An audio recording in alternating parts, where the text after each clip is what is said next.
how the Climate Disaster Project is about a shared experience. In an era of unprecedented environmental change, many of us have unknowingly become climate disaster survivors. The heat waves that rob us of sleep, the floods that strand us on highways, the droughts that parch our lands, these aren't just isolated incidents anymore.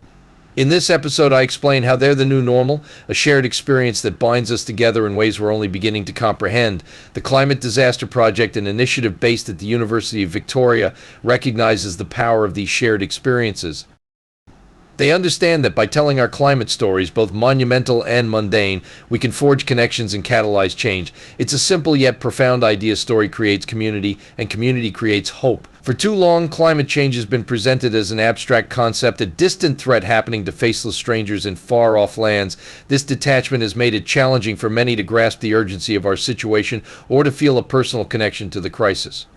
The Climate Disaster Project aims to change that narrative by individualizing and humanizing the consequences of these environmental catastrophes.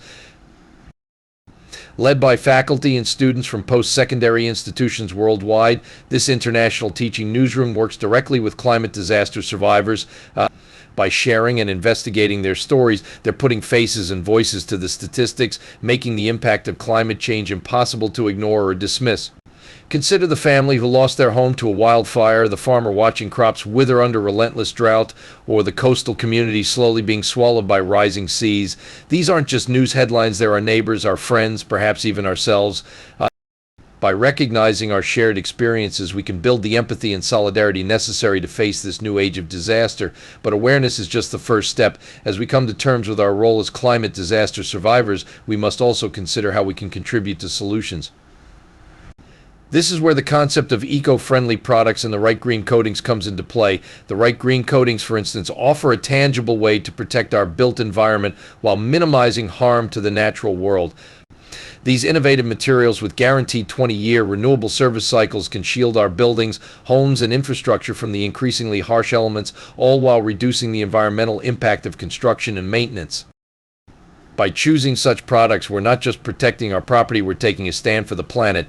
Moreover, the use of eco-friendly products in our daily lives can have a cumulative effect on reducing our carbon footprint.